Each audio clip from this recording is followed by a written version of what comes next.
انہوں نے لوگوں نے باہم اختلاف کیا، پھر کوئی ایمان لایا، کسی نے کفر کی راہ اختیار کی۔ ہاں اللہ چاہتا تو ہرگز نہ لڑتے، مگر اللہ جو چاہتا ہے کرتا ہے۔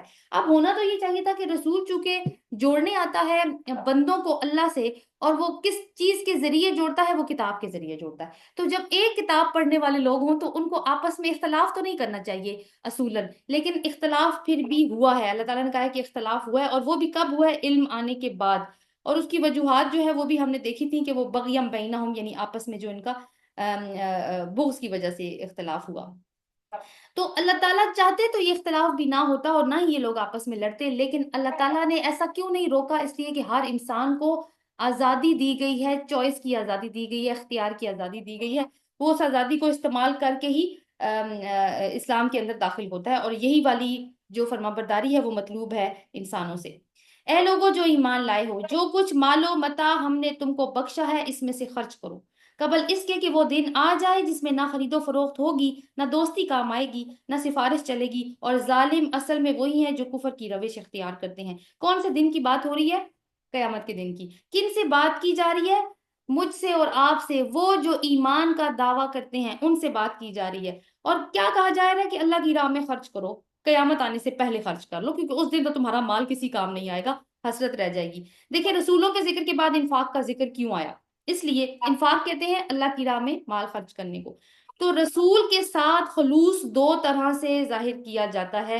ایک تو قتال کے ذریعے، کہ جب رسول حکم دے کہ اللہ کی راہ میں جنگ کرنی ہے تو لوگ اپنی جانیں ہتھیلی پر رکھ کے اس کے پاس چلے جائیں، اس کا حکم مانیں۔ دوسرا ہے مال خرچ کرنے سے۔ تو یہ دو ہی ٹیسٹ ہوتے ہیں۔ تو یہاں پہ مال کا وہ ذکر آ رہا ہے، انفاق کا ذکر آ رہا ہے۔ اگلی آیت جو ہم پڑھنے جا رہے ہیں اس کو توحید کا خزانہ بھی کہا جاتا ہے، اور سورہ بقرہ کی سب سے ان قرآن کی سب سے عظیم آیتوں میں سے یہ ایک آیت ہے۔ ایک روایت ہے کہ قرآن کی چوٹی سورۃ البقرہ ہے، اور سورۃ البقرہ کی چوٹی یہ والی آیت ہے۔ آپ کو پتہ ہے اس آیت کا نام کیا ہے؟ اس آیت کو کہتے ہیں آیت الکرسی، اور یہ 255 نمبر آیت ہے، ایک لمبی آیت ہے۔ اس کو جیسے کہ توحید کا میں نے آپ کو پہلے بتایا کہ توحید کا خزانہ ہے۔ جو شخص ہمارے نبی صلی اللہ علیہ وسلم نے بتایا، جو شخص ہر فرض نماز کے بعد آیت الکرسی پڑھے گا اس کو جنت میں جانے سے کوئی نہیں روک سکتا۔ اور آپ دیکھیں گے کتنی آسان سی بات ہے، لیکن اس کو سمجھ کے بھی پڑھنا ضروری ہے۔ آج ہم کچھ اس کو سمجھنے کی بھی کوشش کریں گے۔ اللہ لا الہ الا هو الحی القیوم، اللہ وہ زندہ جاوید ہستی جو تمام کائنات کو سنبھالے ہوئے ہے، اس کے سوا کوئی خدا نہیں، یعنی کوئی الہ نہیں ہے اس اللہ کے سوا۔ اللہ ہمارے رب کا ذاتی نام ہے۔ دیکھیں اللہ لا الہ الا ہو، یہ ویسی ہی بات ہے جو ہم کہتے ہیں لا الہ الا اللہ، نہیں ہے کوئی معبود سوائے اللہ کے، وہی برحق معبود ہے۔ انداز وہی ہے کہ اس کے سوا کوئی معبود نہیں ہے۔ اور اس کی کیا صفات یہاں پہ بیان ہوئی ہیں؟ الحی۔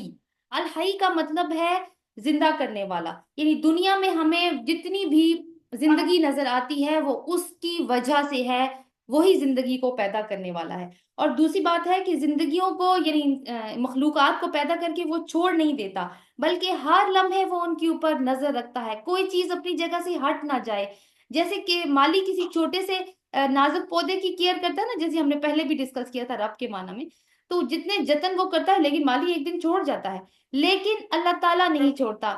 زندگی دیتا نہیں ہے صرف، بلکہ زندگی کو مینٹین بھی کرتا ہے۔ اور وہ کیوں کرتا ہے مینٹین؟ کیونکہ وہ قیوم ہے۔ اور دیکھیں کہ کسی لمحے اس کی نظر نہیں ہٹتی اپنی مخلوق کے اوپر، وہ ہر آن انہیں دیکھتا ہے۔ الہ کا مطلب کیا ہوتا ہے؟ الہ کا مطلب ہوتا ہے ایسی ہستی جس کی اتھارٹی ہو، اس کی عبادت کی جائے، لیکن وہ عبادت محبت کے ساتھ کی جائے۔ تو ویسے تو ہم بہت سارے لوگوں کی اتھارٹی دنیا میں مانتے ہیں، کوئی ہمارے باس ہوتے ہیں یا کسی بھی اتھارٹی پہ لوگ ہوتے ہیں، ہم ان کا حکم بھی بجا لاتے ہیں، لیکن کیا ہم ان سے محبت کرتے ہیں؟ تو اللہ وہ ہستی ہے جس سے محبت کی جاتی ہے۔ اور محبت کیوں کی جاتی ہے؟ جیسے جیسے ہم اللہ تعالیٰ کی معرفت حاصل کرتے ہیں، تھوڑا سا ہم نے رب کا تعارف حاصل کیا تھا سورۃ الفاتحہ میں، آج تھوڑا سا آیت الکرسی کے ذریعے کرتے ہیں تعارف، تو رب سے محبت ہو ہی جاتی ہے۔ پلیز مائک آف کر دیجئے جن کا آن ہے۔ اچھا جی آگے کہتے ہیں، آپ دیکھیں ہر آن اگر اللہ تعالیٰ اپنے بندوں پہ نظر رکھے ہوئے ہے، ذرا ایک مثال امیجن کیجئے سیکیورٹی گارڈ کی۔ سیکیورٹی گارڈ کا کیا کام ہوتا ہے؟ کہ وہ ہر آنے جانے پہ نظر رکھتا ہے اور سیکیورٹی کو مینٹین کرتا ہے کہ کوئی غلط انسان کوئی غلط چیز لے کے کسی جگہ پہ انٹر نہ ہو جائے، یہی بات ہوتی ہے نا۔ آپ سیکیورٹی گارڈز کو ذرا صبح کے وقت بھی دیکھیں یا کسی دن کے وقت جا کے دیکھیں، آپ کو نا وہ اکثر اونگتے ہوئے نظر آئیں گے، اس لیے کہ یہ کام جو ہر وقت ایک اٹینشن ہو کے کرنے والا کام ہے، جس میں وہ الرٹ رہتے ہیں، انسان تھک جاتا ہے۔ تو کیا اللہ تعالیٰ بھی تھک جاتے ہیں؟ آگے لکھتے ہیں، فرماتے ہیں لا تاخذہ سینۃ ولا نوم، تھکنا تو کیا اس کو اونگ تک نہیں، نیند تو بہت دور کی بات ہے کہا جاتا ہے، کیونکہ انسان تھک کے سوتا ہے نا، تو نیند تو بہت دور کی بات ہے، اللہ کو تو اونگ بھی نہیں آتی۔ کیوں نہیں آتی؟ کیونکہ وہ الحی ہے، اس نے زندگی کو پیدا کیا، اور وہ القیوم ہے، وہ کسی لمحے بھی اپنی مخلوق کو چھوڑ نہیں سکتا۔ تو آپ دیکھیں کہ اس کی کتنی محبت ہے اپنی مخلوق کے ساتھ۔ زمین اور آسمانوں میں جو کچھ ہے اسی کا ہے، تو اس کے باوجود کہ وہ اتنے بڑے عہدے کا مالک ہے، اتنا اتنا بڑے مرتبے کا ہے، اس کے باوجود آپ دیکھیے کہ اس کی کتنی باریک نظر ہے۔ دنیا میں دیکھیں جس کا جتنا بڑا عہدہ ہوتا ہے نا، اس کی جو رعایا ہوتی ہے اس سے اتنی ہی چھپتی ہے، دور چلی جاتی ہے، لیکن اللہ تعالیٰ کیسا رب ہے کہ اس کی ہر چیز پہ نظر ہے، حالانکہ آسمانوں اور زمین کا وہی مالک ہے۔ کون ہے جو اس کی جناب میں اس کی اجازت کے بغیر سفارش کر سکے؟ یہ آیت الکرسی کا مین آئیڈیا ہے۔ ہم دیکھیں بہت ساری باتیں اس طرح سے کرتے ہیں نا، جیسے سفارش یا شفاعت کا جو کانسیپٹ ہے اس کو لے کے کہ ہم کیونکہ کلمہ گو ہیں، ہماری سفارش ہو جائے گی، ہماری شفاعت ہو جائے گی، آخر میں ہم کامیاب ہو جائیں گے۔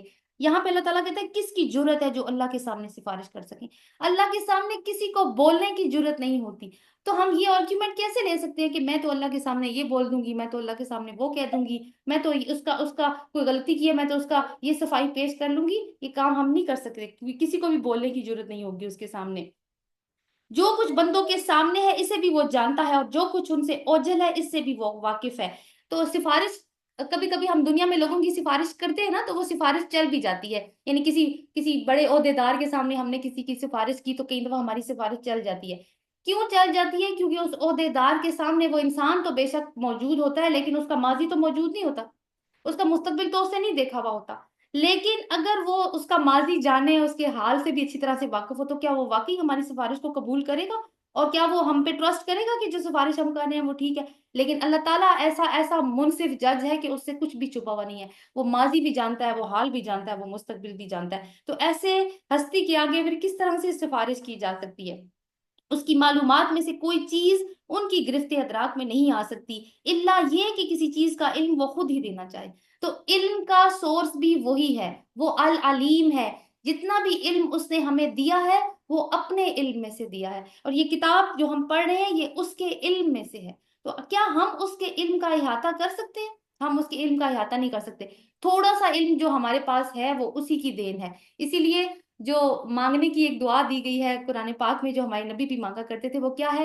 ربی زدنی علما، اے اللہ مجھے علم میں زیادہ کر دے۔ تو یہ چیز ہے جو ہمیں اپنے رب سے مانگنی چاہیے۔ اس کی حکومت آسمانوں اور زمین پر چھائی ہوئی ہے، یعنی یہاں پہ جو بات آئی ہے نا، وسیع کرسیہ السماوات والارض، یعنی اس کی کرسی آسمانوں اور زمین پہ چاہیے۔ کرسی کا لفظ استعمال ہوا ہے جو عام طور پر حکومت کی علامت سمجھا جاتا ہے نا، اردو زبان میں بھی ہم یہی کہتے ہیں نا کہ وہ کرسی کی طلب میں ہے، اس طرح کی بات کرتے ہیں جو جو اقتدار کی طلب میں ہوتا ہے۔ تو اس کی حکومت تو آسمانوں اور زمین پر چھائی ہوئی ہے، اور ان کی نگہبانی اس کے لیے کوئی تھکا دینے والا کام نہیں ہے، ہر ٹائم وہ نگہبان ہے۔ کیوں؟ کیونکہ وہ قیوم ہے، بس اسی کی ذات ہے جو بزرگ و برتر ہے۔ تو یہ ایک تعارف تھا اللہ تعالیٰ کا، اور بڑی ہی آپ دیکھیں کہ خوبصورت صفات جو ہیں وہ استعمال ہوئی ہیں۔ بہت ڈیٹیل میں تو ہم دورہ قرآن میں بات نہیں کر سکتے، بہرحال جتنی بھی ہمیں سمجھ آئی، آئندہ سے اگر ہم آیت الکرسی پڑھتے ہیں تو یہ پوائنٹس ہمارے مائنڈ میں رہنے چاہیے۔ اس کے بعد اللہ تعالیٰ فرماتے ہیں لا اکراہ فی الدین قد تبین الرشد من الغی فمن یکفر بالطاغوت ویؤمن باللہ فقد استمسک بالعروۃ الوثقی لا انفصام لها واللہ سمیع العلیم۔ اس کے بعد جو اگلی بھی آیت ہے، یہ دونوں آیات بہت اہم ہیں۔ دین کے معاملے میں کوئی زور زبردستی نہیں ہے، اس کا مطلب یہ نہیں ہے کہ ہم زبردستی لوگوں کو مسلمان کر سکتے ہیں، ٹھیک ہے؟ یہ آیت کیوں آئی آیت الکرسی کے بعد؟ پہلے ہم اس کا ترجمہ دیکھ لیتے ہیں۔ صحیح بات غلط خیالات سے چھانٹ کر رکھ دی گئی ہے، یعنی اللہ نے پہلے کہا کہ دین میں کوئی زبردستی نہیں ہے۔ کیوں زبردستی نہیں ہے؟ اللہ کا تعارف، یہ آیت الکرسی کے بعد آئی ہے نا۔ اللہ تعالیٰ کیا فرما رہے ہیں کہ اگر میرے بارے میں سب جاننے کے بعد بھی اگر لوگ ایمان نہیں لاتے تو کوئی زبردستی نہیں ہے۔ نبی صلی اللہ علیہ وسلم نے کسی کو زبردستی دین میں داخل نہیں کیا، نہ ہی ہم کسی کو زبردستی مسلمان بنا سکتے ہیں۔ جو جنگیں لڑی گئی ہیں وہ اس وجہ سے نہیں لڑی گئیں جو جو جو سیرت طیبہ میں ہمیں نظر آتی ہیں کہ لوگوں کو مسلمان بنایا جائے، نہیں، وہ اللہ کا دین غالب کرنے کے لیے لڑی گئی ہیں۔ تو زبردستی کسی کو مسلمان نہیں کیا جا سکتا۔ دوسری بات یہ، ہم اس آیت کو دوسری طرح سے بھی مینیپولیٹ کرتے ہیں۔